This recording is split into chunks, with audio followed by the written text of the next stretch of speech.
Hello mga mi, magandang araw. Etong video na to, nung Sabado at Linggo pa to, pinagsama ko na. Ayun nga pala nila umpisahan magpalit nga sa bubong dito sa bahay at bago nga nila gawin yon ay nagumagahan na muna kami. Ayan, nagluto lang muna ako ng itlog at ito lang muna yung ulam namin ngayong umaga. At yung sa akin naman guys, sa amin dalawa ng asawa ko, yan nilagyan ko na ng kamatis at saka sibuyas. Pero yung sa mga bata naman ay plain lang. Nung naluto naman etong itlog, ayan hinangon ko na nga pagkatapos naghain na ako ng pagkain sa lamesa. At nagpabili na rin ako sa anak ko ng kape kasi masarap nga to, partneran ng kape. At ayun na nga guys, kain po tayo. Thank you Lord sa lahat ng blessing. Pagkatapos naman namin kumain ng pangumagahan, ayan naghugas na muna ako ng mga plato dahil nga hindi pa naman sila nag-umpisa guys gumawa nga dahil nga may nilakad pa nga sila. At si Papa naman ay hindi pa nga siya dumating galing na Masada dahil nga namamasada nga yun si Papa tuwing umaga at hanggang tanghali lang siya namamasada pang baon lang ng mga estudyante kasi nga yung asawa ko kasi guys meron pa siyang kapatid na dalawa at nag-aaral pa nga yun ng kolehiyo. Papa at yung asawa ko lang kasi yung gagawa nga nito guys kasi nga wala naman kaming pera na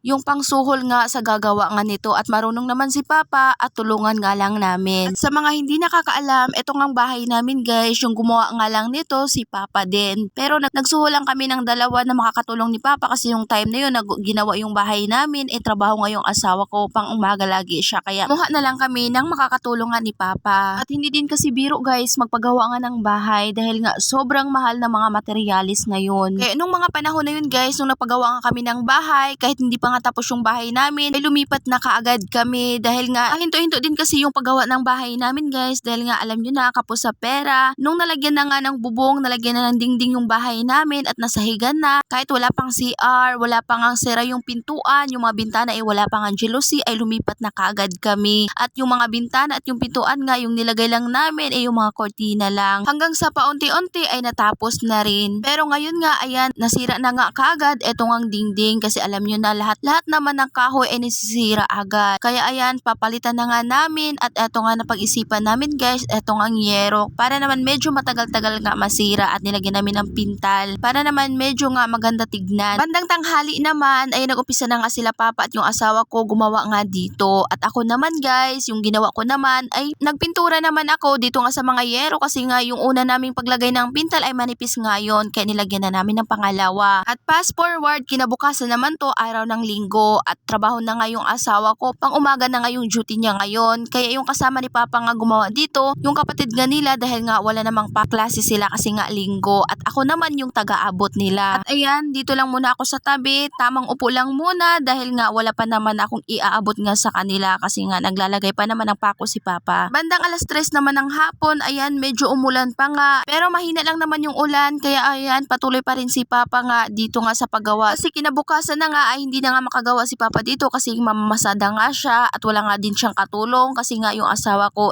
pang umaga pa rin yung duty at klase na rin kasi yung kapatid ng asawa ko na lalaki kaya walang makatulong si Papa. Pagkatapos naman ay lumakas nga ang ulan kaya huminto na muna saglit. At hindi naman nagtagal yung ulan kaya ayan bumalik na kagad kami sa tinatrabaho nga dito. At bandang gabi naman ayan bumili lang ako na nga ng isda pagkatapos yan na yung gagawin ko nga na tinula kasi masarap nga humigop ng mainit na sabaw. Malamig kasi yung panahon nga dito sa amin. Kaya 3 piraso lang yung gawin kong tinula guys kasi nga yung iba ipiprito ko. Naglagay lang ako dyan ng luya, tanglad at saka nga sibuyas. Pagkatapos nilagay ko na kagad yung isda at tinimplan ko lang ng asin at konting magic sarap lang. Lalagyan ko pa sana yan ng malunggay kaso nga lang tinabad na ako maghimay ng malunggay kaya hindi ko na muna yan lagyan. Sa kabilang kawali naman ay nagpainit agad ako ng mantika at nilagay ko ng kaagad eto ngang pritong isda at 5 piraso to kasi nga tag-iisi lang sila. At yan lang muna for today's video. Thank you for watching.